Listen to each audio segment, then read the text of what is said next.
I am sitting in the dark, staring at the glowing screen of a hidden phone I found taped under my bathroom sink. On the screen is the obituary of a man I have never met. A man who died of a massive heart attack exactly 3 days ago. A man who, according to thousands of hidden text messages, was the absolute love of my wife's life.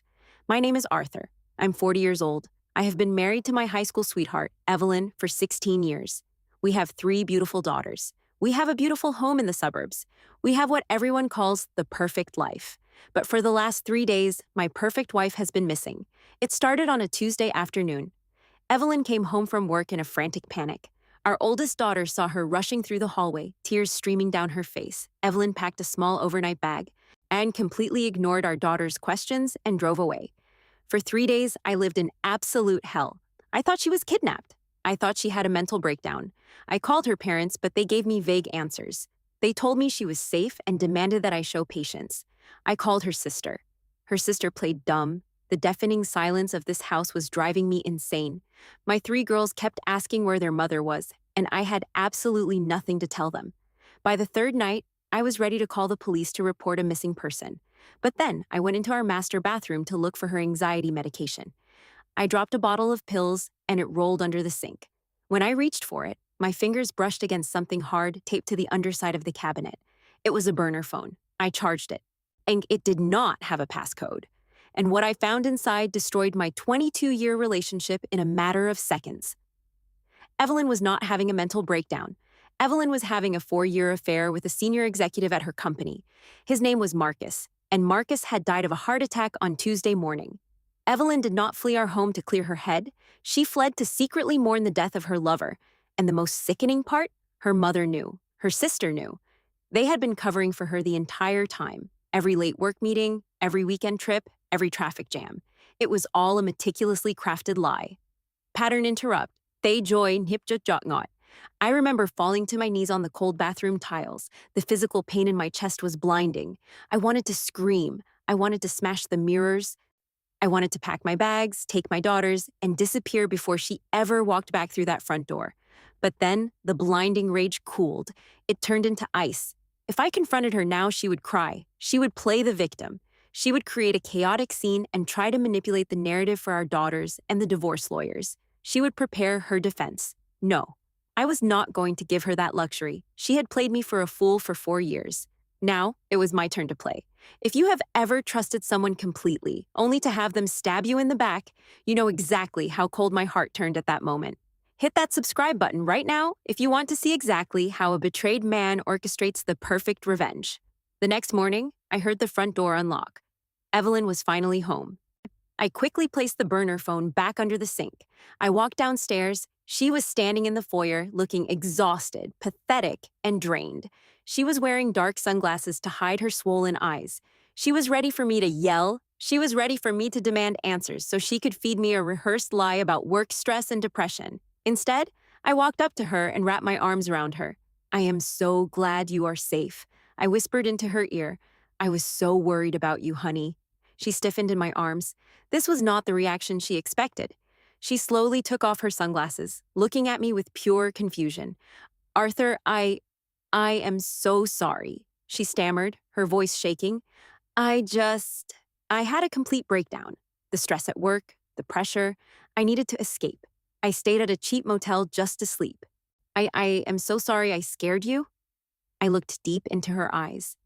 The eyes of a woman who had just spent 3 days weeping over the corpse of another man. "It is okay," I said, offering her a warm, forgiving smile. "We will get through this together. You are home now. That is all that matters." Relief washed over her face. She actually believed I was that stupid. She believed her secret was perfectly safe. She believed she could mourn her dead lover in secret, return to her comfortable suburban life, and keep me as her pathetic backup plan. She went upstairs to take a shower, feeling completely victorious. But down in the kitchen, I pulled out my laptop. I did not search for marriage counselors. I searched for the best forensic accountant in the state. Evelyn thought the storm had passed, but she had no idea that I was locking the doors. I'm boarding up the windows and preparing to burn her entire world to the ground. She wanted to play a game of secrets? Fine. But in this game of cat and mouse, she had just walked right into the cage. And tomorrow, I am going to make my first move at her family dinner. Sunday evening arrived. The traditional family dinner at my in-laws' house. For 16 years, this house was my sanctuary. Now, I knew I was walking into a den of snakes. My wife, Evelyn, sat next to me in the passenger seat as we drove over. She was quiet, staring out the window, still playing the role of the emotionally exhausted woman who just needed a break from the world. I held her hand. My thumb rubbed her knuckles. My skin crawled at the physical contact, but I smiled. I had to maintain the illusion. We arrived and walked up the stone pathway. My mother-in-law, Margaret, opened the door. She pulled me into a deep, desperate hug. "Arthur, it is so good to see you. We were so worried about Evelyn this week," she said, her voice dripping with manufactured sympathy. I looked right over her shoulder at my sister-in-law, Chloe. Chloe was the one who introduced Evelyn to Marcus 4 years ago. Chloe was the alibi for every romantic weekend getaway. Chloe was the co-conspirator. "I know," I said, my voice completely smooth and sincere. It was a terrifying 3 days, but she is back, safe and sound. No more secrets. Chloe blinked hard and looked away. We sat at the long mahogany dining table. The roast beef was passed around. The clinking of heavy silver forks echoed in the tense dining room. My 3 daughters were happily chattering away at the end of the table, completely oblivious to the psychological warfare about to unfold. Evelyn was barely eating. She looked pale, her eyes fixed on her plate. "You should eat, honey," I said loudly, drawing the attention of the entire room. "You need your strength. You have been through a terrible loss." The entire table went dead silent. Chloe stopped chewing. Margaret's hand froze midair, tightly gripping her wineglass. My father-in-law, Richard, nervously cleared his throat. Evelyn stared at me, her eyes wide with sudden terror. "Loss?" she whispered, her voice barely audible. "Loss of your sanity, I replied with a warm, loving smile, taking a slow sip of my ice water. "That temporary mental breakdown you had. Losing your grip on reality must be absolutely terrifying, but you are better now, right?" The collective exhale from her family was almost comical. They thought it was just a poor choice of words. They thought I was just a clueless, blindly loving husband trying to be supportive. But I was not done playing with my food. It is funny how fragile life is. "Though," I continued, cutting into my meat with deliberate, methodical strokes, "I was reading a medical article this morning. Did you know that stress is the leading cause of sudden heart failure in corporate executives?" Chloe dropped her fork. It clattered loudly against her porcelain plate. "Yes," I went on, leaning forward slightly, not breaking eye contact with Chloe. "Perfectly healthy men in their 50s, just dropping dead out of nowhere. Massive heart attacks. One minute they are sitting in their expensive corner office, maybe planning a secret weekend getaway, and the next minute, they are gone. Just like that, on a random Tuesday morning." Margaret choked on her red wine, coughing violently into her cloth napkin. Richard quickly patted her back, his face turning a deep, unnatural shade of red. Evelyn looked like she was going to throw up right there on the table. Her hands were shaking uncontrollably beneath the tablecloth. "Arthur, please," Evelyn managed to say, her breath catching in her throat. "That is a terrible thing to talk about at a family dinner." "You are absolutely right." I smiled brightly, leaning back in my chair. "I'm sorry. It is just a tragedy, thinking about the people left behind. The loved ones who have to pick up the pieces in secret. Anyway, Margaret, the roast is absolutely delicious. Could you pass the potatoes?" The rest of the evening was a masterclass in psychological torture. I played the perfect doting husband. I kissed Evelyn on the cheek. I thanked Richard and Margaret for their unwavering loyalty to our family. I watched them sweat through their expensive clothes. They were terrified. They were waiting for the other shoe to drop, but I refused to drop it. I just let the threat dangle over their heads by a single fraying thread. When we got home later that night, Evelyn immediately went upstairs, claiming she had a severe migraine. I knew she was going up there to cry into her pillow over Marcus again. Let her mourn. I had actual work to do. I walked into my home office and locked the heavy wooden door behind me. I opened my encrypted laptop. The forensic accountant I hired yesterday, a brilliant and ruthless man named Silas, had just sent over his preliminary financial findings. I had instructed him to dig into our joint bank accounts, Evelyn's personal accounts, and any hidden credit lines. I expected to find luxury hotel charges. I expected to find expensive dinners and lingerie receipts. That was the standard financial footprint for an affair. But what I found on the glowing screen made my blood run completely cold for an entirely different reason. Evelyn was not just sleeping with Marcus. Over the last 2 years, she had been systematically siphoning money from our three daughters' college savings accounts. Large, untraceable cash withdrawals, wire transfers to a shell company registered in Delaware, over $80,000, gone. My chest tightened. The physical pain returned, but this time, it was pure, unadulterated fury. The betrayal of my marriage was one thing. I could survive a broken heart. But stealing from the future of our innocent children, that crossed a line that could never, ever be uncrossed. I scrolled further down Silas's detailed report. He had managed to track exactly where that money was going. Marcus was a wealthy corporate executive on paper, but in reality, he had a massive, crippling gambling problem. Evelyn was not just his devoted mistress, she was his personal automated teller machine. She was bankrupting our family to keep her lover afloat. And then, at the very bottom of the document, Silas had attached a public records file. It was a comprehensive background check on Marcus. I read the first paragraph, and a slow, dark, wicked smile spread across my face. Marcus was not a lonely, divorced man looking for companionship, like Evelyn had probably been led to believe. Marcus was married. He had been married for 20 years. His wife's name was Victoria. She lived in an exclusive gated community 30 miles away. And according to Silas's notes, Victoria came from a family of extremely aggressive, wealthy corporate litigators. Evelyn thought she had buried her worst secrets in the grave with Marcus. She thought the hardest thing she had to deal with was her own private grief. She had absolutely no idea that she had just stolen $80,000 to fund the gambling debts of a married man.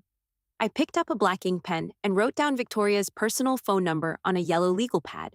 I traced the numbers slowly, listening to the faint sound of my wife crying in the bedroom above me.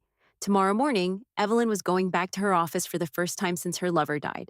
She was going to pretend everything was normal. And tomorrow morning, the wealthy, ruthless widow named Victoria was going to receive a very interesting phone call from a man who was ready to watch the world burn. I dialed the number on the yellow legal pad. The phone rang 3 times before a woman answered. Her voice was sharp, polished, and completely devoid of warmth.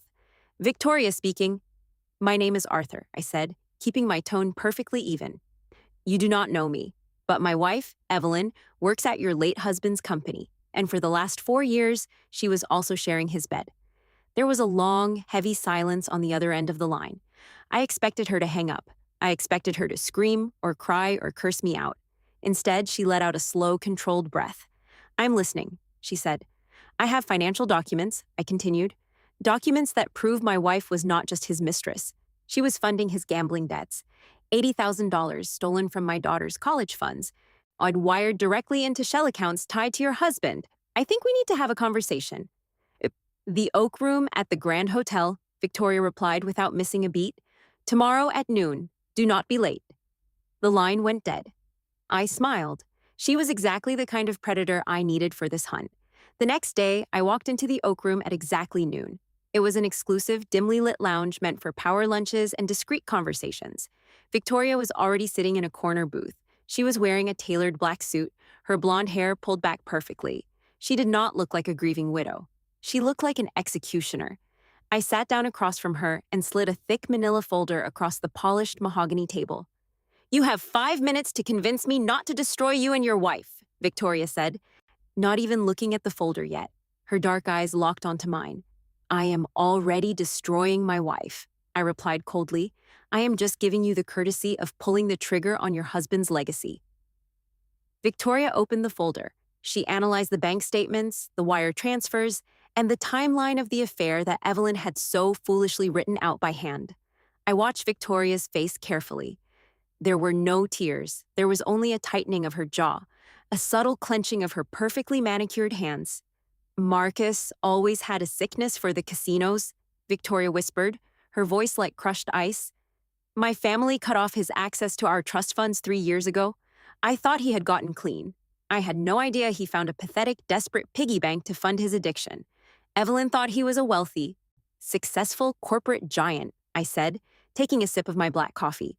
She thought she was experiencing a grand, romantic escape from her boring suburban life. She had no idea she was just paying his bookies.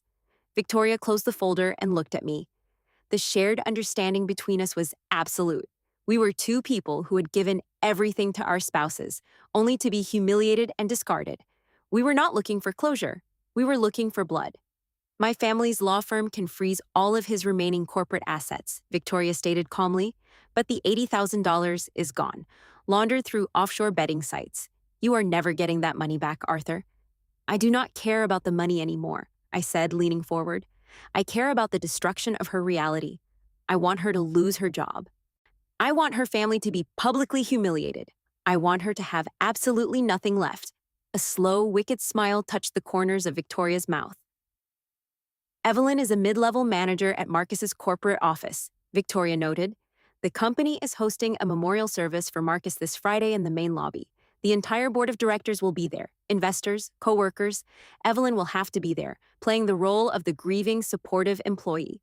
And you will be there as the guest of honor, I added, seeing the brilliant cruelty in her eyes. The brave, grieving widow. Exactly, Victoria said, sliding the manila folder into her leather briefcase. I was supposed to give a speech about his dedication to the company, about his integrity, but I think I will change my script. I think the board of directors would be very interested to know that their late executive was running illegal gambling debts and sleeping with a subordinate. Not just sleeping with her, I corrected smoothly, extorting her, taking $80,000 of stolen money. It is a massive liability for the company's human resources department. If it gets out, they will have to terminate her immediately just to avoid a corporate scandal.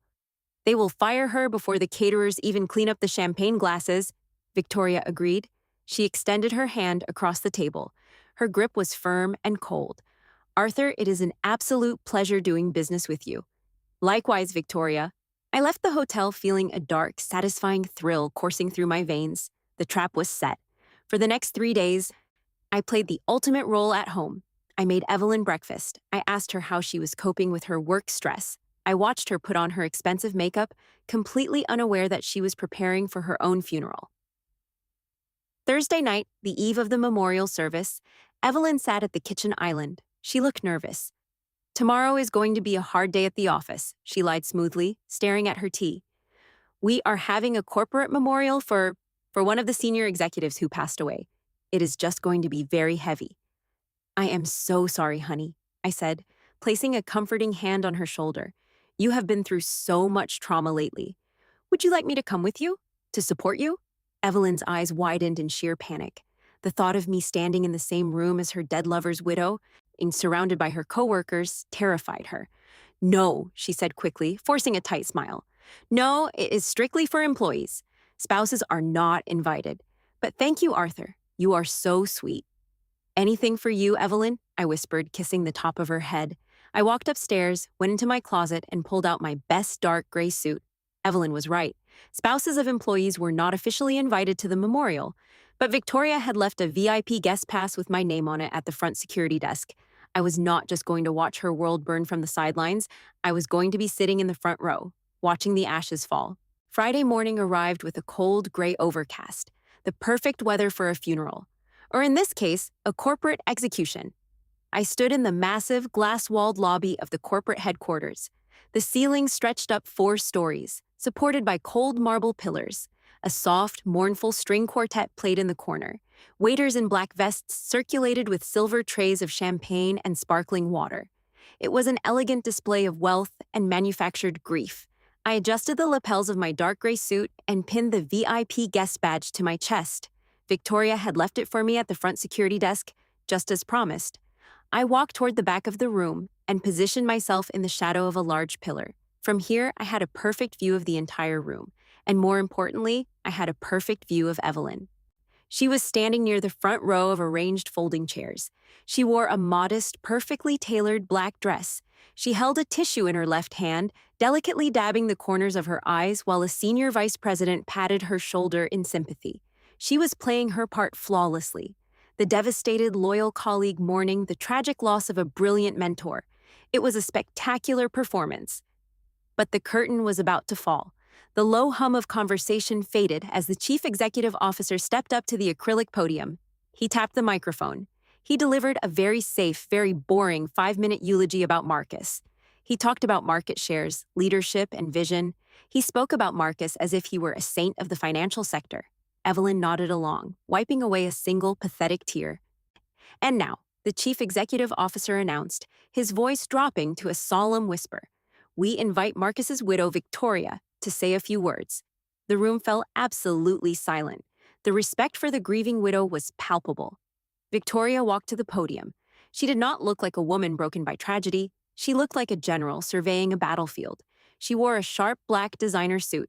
Her posture was rigid. She adjusted the microphone, leaned in, and looked out over the sea of corporate elites. Marcus was a man of intense passion, Victoria began, her voice echoing sharply off the marble walls. He was driven. He was obsessed with winning. Many of you saw that in the boardroom, but very few of you knew how that obsession translated into his private life. The chief executive officer shifted uncomfortably in his seat. This was not the approved script. Evelyn stopped dabbing her eyes. Her posture stiffened. My husband did not die a wealthy man, Victoria continued, her tone dropping into a deadly, freezing calm. He died drowning in illegal gambling debts. He owed hundreds of thousands of dollars to offshore casinos and private bookies. He spent the last 4 years of his life desperately trying to hide a crippling sickness from this very board of directors. A collective gasp rippled through the lobby. Investors exchanged panicked glances. The human resources director stood up, looking around frantically, unsure if he should intervene. But he did not hide it from everyone, Victoria said, her eyes slowly scanning the crowd until they locked onto a specific target. He had an accomplice, someone inside this very building. Someone who sat in your meetings, smiled at your faces, and secretly acted as his personal bank. Evelyn stopped breathing. I could see her hands shaking violently from across the room. She looked around, desperate for an exit, but the crowd was packed too tightly around her. For the last 2 years, this accomplice embezzled $80,000, Victoria stated, her voice slicing through the heavy silence like a razor blade. She did not steal it from the company. She stole it from the college savings accounts of her own 3 daughters. She wired that money into shell companies to keep my husband's bookies at bay. And in exchange, my husband took her to cheap hotel rooms on Tuesday afternoons. The murmurs turned into a loud, chaotic buzzing. People were staring at each other in shock. Victoria leaned closer to the microphone. She was not going to let anyone guess. Her name is Evelyn, Victoria said, pointing a single, perfectly manicured finger directly at my wife. She is a mid-level manager in the logistics department, and she is standing right there in the 3rd row. Complete, paralyzing silence. Every single head in the lobby turned to look at Evelyn. The senior vice president, who had just been comforting her physically, took a step away, as if she were contagious. Evelyn's face drained of all color. Her mouth opened, but no sound came out. She dropped her champagne glass. It hit the marble floor and shattered into 100 pieces, the sound ringing out like a gunshot. This company prides itself on integrity, Victoria concluded, looking directly at the chief executive officer. I suggest you clean house before the authorities do it for you. Victoria stepped away from the podium and walked calmly out a side door. Absolute chaos erupted. The board members were shouting. The head of human resources signaled immediately to the building security. 2 large men in black suits approached Evelyn. They did not treat her like a grieving employee. They treated her like a massive corporate liability. Ma'am, we need you to surrender your building access card and come with us immediately, one of the guards said, grabbing her firmly by the elbow. No, wait, please, this is a misunderstanding. Evelyn cried out, her voice cracking in pure panic. She looked wildly around the room, searching the crowd for a friendly face. She searched for anyone who would defend her. Instead, her eyes found me. I stepped out from the shadow of the marble pillar. I stood perfectly still, my hands resting casually in my pockets. Evelyn stopped fighting the guards. The realization hit her like a freight train. She saw the VIP badge on my chest. She remembered my subtle hints at the family dinner. She remembered the questions about sudden heart attacks and Tuesdays. She realized that Victoria did not find this out on her own. She realized that I had orchestrated this entire execution. I looked at my terrified, ruined wife. I slowly raised my hand and gave her a small, cold wave goodbye. The security guards dragged her out through the revolving glass doors and pushed her out onto the cold concrete sidewalk. I took my time walking out. When I finally stepped out into the gray morning air, Evelyn was sitting on the edge of a concrete planter, sobbing hysterically into her hands. Her career was completely destroyed. Her reputation in the corporate world was vaporized. The Human Resources Department was already drafting her termination papers. She heard my footsteps and looked up. Her makeup was running down her face. She looked absolutely pathetic. "Arthur," she choked out, her entire body trembling. "Arthur, what did you do? Why did you do this to me?" I stood over her, feeling absolutely no pity. "You stole $80,000 from our daughters," I said, my voice empty of any emotion. "You financed a married man's gambling addiction while treating your own family like a boring inconvenience." "I am sorry," she screamed, covering her face. "I lost everything. My job, my reputation, Marcus. I have nothing left?" I crouched down slightly, bringing my face level with hers. "You think this is over?" I whispered, a dark, freezing smile spreading across my face. "Evelyn, this was just your career. Wait until you see what I do to your family." I left her crying on the cold concrete sidewalk and drove back to our quiet suburban neighborhood, the house that she thought she could easily return to after burying her dirty secrets. But while she was at the corporate memorial, weeping for a dead man, I was busy making my final arrangements. I had a locksmith come to the house. He changed every single deadbolt on the property. Then I went upstairs, packed 3 large suitcases with her clothes, her expensive shoes, and her jewelry, and left them sitting on the front porch. 2 hours later, a cheap taxi pulled into the driveway. Evelyn stepped out. She looked like an absolute ghost. Her makeup was ruined, her hair was a mess, and she dragged her feet up the walkway. She reached into her purse, pulled out her key, and tried to unlock the door. It did not turn. She looked down and finally noticed the 3 massive suitcases sitting by her feet. She knocked on the heavy wooden door, her fist weak and trembling. I opened it, standing perfectly in the center of the doorway to block her entry. "Arthur, please," she begged, her voice entirely broken and pathetic. "Let me inside. This is my house." "No, Evelyn," I said smoothly, looking down at her. "This is a marital asset currently under review by the most aggressive family law attorney in the state. And considering you embezzled $80,000 from our minor children, my lawyer filed an emergency ex parte order this morning. You are legally barred from entering the premises without a police escort." Right on cue, her parents' car sped into the cul-de-sac. Margaret and Richard practically ran across the manicured lawn. They must have received a hysterical phone call from her the moment she was fired and thrown out of the building. "Arthur, what on earth are you doing?" Richard demanded, puffing his chest out, trying to act like the protective father. "You cannot just throw your wife out on the street." I looked at the man who had looked me in the eyes and lied to my face for 4 years. I felt absolutely no fear, only pure disgust. "I'm not throwing my wife out," I replied coldly. "I am evicting a thief that you both actively harbored." Margaret started crying, clutching her designer handbag. "We did not know about the stolen money, Arthur. We swear to God we only knew about Marcus." "You knew she was abandoning her family to sleep with a married gambling addict," I corrected her, my voice echoing loudly across the quiet street. "You covered for her. You lied to my innocent daughters. So here is the new reality. If either of you ever steps foot on my property again, I will personally mail the forensic accounting report to every single member of your country club. I will show your entire social circle exactly how you raised your daughter." Richard's face went completely pale. Margaret covered her mouth in horror. They looked at Evelyn, standing there shivering next to her suitcases. And then they looked at me. They realized I held all the cards. I held the evidence. I held the power to destroy their comfortable, upper-class reputation. They slowly backed away, got into their car, and drove off. They abandoned her in her darkest moment, just like she had abandoned me. Evelyn stood alone on the porch. She had absolutely no one. No rich lover, no corporate job, and no stolen money, and no family willing to risk their own reputation to save hers. "Where am I supposed to go?" she whispered, tears falling onto her ruined black dress. "I hear cheap motels are good for temporary mental breakdowns," I replied. I closed the heavy front door and slid the new deadbolt into place. The sound was a loud, beautiful, satisfying click. It has been 6 months since that day. The divorce was finalized rapidly. Given the mountain of financial evidence, the stolen college funds, and the massive corporate humiliation, her lawyer advised her to surrender completely. I was awarded full primary custody of our 3 girls. I kept the house, the cars, and the retirement accounts. She was legally ordered to pay back every single cent she stole from our daughters. Because her corporate reputation is permanently destroyed, she now works 2 grueling minimum wage jobs just to afford a tiny, cramped apartment on the bad side of town. My daughters and I sold the old house and moved to a beautiful new home closer to the coast. The air is fresh here, the house is filled with laughter again. They know the truth about their mother, and while it broke their hearts at first, they are healing. They are strong. Sometimes, on a quiet Tuesday morning, I sit on my back porch with a hot cup of black coffee.